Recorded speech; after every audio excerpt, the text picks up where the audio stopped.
ANM ನ್ಯೂಸ್ಗೆ ಸ್ವಾಗತ. ನಗರದಲ್ಲಿ ಒತ್ತುವರಿ ತೆರವು ಕಾರ್ಯಾಚರಣೆಯಲ್ಲಿ ಅಕ್ರಮ ನೀರಿನ ನಳಗಳ ಸಂಪರ್ಕ ಪತ್ತೆ. ಚಿಂತಾಮಣಿ ನಗರದ ಬೆಂಗಳೂರು ಜೋಳಿ ರಸ್ತೆಯಲ್ಲಿ ಮುಖ್ಯ ರಸ್ತೆ ಮತ್ತು ಪಾದಚಾರಿ ರಸ್ತೆಗಳ ಒತ್ತುವರಿ ತೆರವು ಕಾರ್ಯಾಚರಣೆ ಸಂದರ್ಭದಲ್ಲಿ ಮುಖ್ಯ ರಸ್ತೆ ಮತ್ತು ಪಾದಚಾರಿ ರಸ್ತೆಯಲ್ಲಿ ಕೆಲವರು ತೊಟ್ಟಿಗಳು ನಿರ್ಮಾಣ ಮಾಡಿಕೊಂಡಿದ್ದಲ್ಲದೆ ಕೆಲವರು ಅಕ್ರಮ ನೀರಿನ ನಳಗಳ ಸಂಪರ್ಕ ಪಡೆದುಕೊಂಡರೆ ಕೆಲವರು ಮೇನ್ ರೈಸಿಂಗ್ ನೀರಿನ ಸಂಪರ್ಕ ಪಡೆದುಕೊಂಡಿರುವುದು ಪತ್ತೆಯಾಗಿದೆ. ಒತ್ತುವರಿ ತೆರವು ಕಾರ್ಯಾಚರಣೆ ಸಂದರ್ಭದಲ್ಲಿ ಹಾಜರಿದ್ದ ನಗರಸಭೆ ಪೌರಾಯುಕ್ತ GN ಚಲಪತಿ ಸೇರಿದಂತೆ ಸಿಬ್ಬಂದಿಗೆ ಹಾಗೂ ಒತ್ತುವರಿ ತೆರವು ಕಾರ್ಯಾಚರಣೆ ಸಂದರ್ಭದಲ್ಲಿ ಹಾಜರಿದ್ದ ಸಾರ್ವಜನಿಕರು ಅಂಗಡಿಗಳ ಮುಂದೆ ತೊಟ್ಟಿಗಳ ನಿರ್ಮಾಣ ಮಾಡಿಕೊಂಡಿರುವುದು ಪತ್ತೆಯಾಗಿದ್ದು, ತೊಟ್ಟಿಗಳಲ್ಲಿ ನೀರು ಶೇಖರಣೆಯಾಗಿ ತುಂಬಿ ತುಳುಕುತ್ತಿರುವುದನ್ನು ಕಂಡು ಎಲ್ಲರೂ ದಂಗಾದ ಘಟನೆ ನಡೆಯಿತು.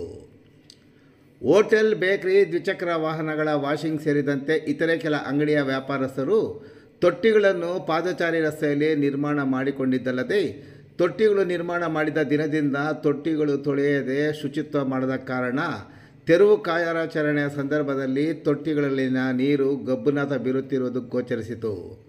ಕೆಲ ಹೋಟೆಲ್ನವರು ಸದರಿ ದುರ್ನಾಥದ ವಾಸನೆ ನೀರು ಬಳಕೆ ಮಾಡುತ್ತಿರುವ ಬಗ್ಗೆ ನಿರ್ದಿದ್ದ ಜನರಲ್ಲಿ ಆಕ್ರೋಶದ ಮಾತುಗಳು ಸಹ ಕೇಳಿಬಂದಿತು. ತೊಟ್ಟಿಗಳಿಗೆ ನೀರಿನ ಸಂಪರ್ಕ ಪಡೆದುಕೊಂಡಿದ್ದ ನಳಗಳ ಸಂಪರ್ಕಗಳನ್ನು ಸ್ಥಳದಲ್ಲೇ ಇದ್ದ ನಗರಸಭೆ ಪೌರಾಯುಕ್ತ GN ಚಲಪತಿರವರು ನಳಗಳ ಸಂಪರ್ಕ ಕಟಾವು ಮಾಡಿಸಿದ್ದಲ್ಲದೆ ನಳ ಸಂಪರ್ಕ ಪಡೆದುಕೊಂಡಿರುವವರ ದಾಖಲೆಗಳನ್ನು ಹಾಜರುಪಡಿಸುವಂತೆ ಅಂಗಡಿ ಮಾಲೀಕರಿಗೆ ಸೂಚಿಸಿದಾಗ ಬಹುತೇಕ ಮಾಲೀಕರು ಸಂಪರ್ಕ ಪಡೆದುಕೊಂಡ ದಾಖಲೆಗಳನ್ನು ಹಾಜರುಪಡಿಸುವಲ್ಲಿ ವಿಫಲರಾದರು. ಇನ್ನು ಈ ಸಂದರ್ಭದಲ್ಲಿ ಸ್ಥಳದಲ್ಲಿದ್ದ ನೀರು ಸರಬರಾಜು ಮೇಲ್ವಿಚಾರಕರಾದ CK ಬಾಬುರವರಿಗೆ ಸದರಿ ಸಂಪರ್ಕ ಬಗ್ಗೆ ಪರಿಶೀಲನೆ ನಡೆಸುವಂತೆ ಸೂಚಿಸಿದ್ದಲ್ಲದೆ ನಗರದಲ್ಲಿರುವ ಬೇಕರಿ, ಹೋಟೆಲ್, ಕಾರು ಮತ್ತು ದ್ವಿಚಕ್ರ ವಾಹನಗಳ ವಾಷಿಂಗ್ ಕೇಂದ್ರಗಳಿಗೆ ಭೇಟಿ ನೀಡಿ ಅಕ್ರಮ ನೀರಿನ ಸಂಪರ್ಕ ಪಡೆದುಕೊಂಡಿದ್ದರೆ ಅಂತಹವರ ವಿರುದ್ಧ ಕಾನೂನು ರೀತಿ ಕ್ರಮ ಜರುಗಿಸಲು ಪೌರಾಯುಕ್ತರು ಸೂಚಿಸಿದರು. ಇನ್ನು ಈ ಸಂದರ್ಭದಲ್ಲಿ ಭೇಟಿ ಮಾಡಿದ ವರದಿಗಾರರೊಂದಿಗೆ ಮಾತನಾಡಿದ ಪೌರಾಯುಕ್ತರು ಜನನಿಬಿಡ ರಸ್ತೆಯಲ್ಲಿ ಅದರಲ್ಲೂ ಪಾದಚಾರಿ ರಸ್ತೆಯಲ್ಲಿ ಅಕ್ರಮ ತೊಟ್ಟಿಗಳ ನಿರ್ಮಾಣ ಮಾಡಿಕೊಂಡಿದ್ದು ಅಂತಹವರಿಗೆ ಅಕ್ರಮವಾಗಿ ನೀರಿನ ನಳ ಸಂಪರ್ಕ ನೀಡಿರುವ ಸಿಬ್ಬಂದಿಗೆ ನೋಟಿಸ್ ನೀಡಿ ಅಂತಹವರ ವಿರುದ್ಧ ಕಾನೂನು ರೀತಿಯ ಕ್ರಮ ಕೈಗೊಳ್ಳುವುದಾಗಿ ಸಹ ಹೇಳಿದರು.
ನೀರು ಹೋಟ್ಲವ್ರು ಕೊಡ್ತಾ ಇದ್ದೀರಾ?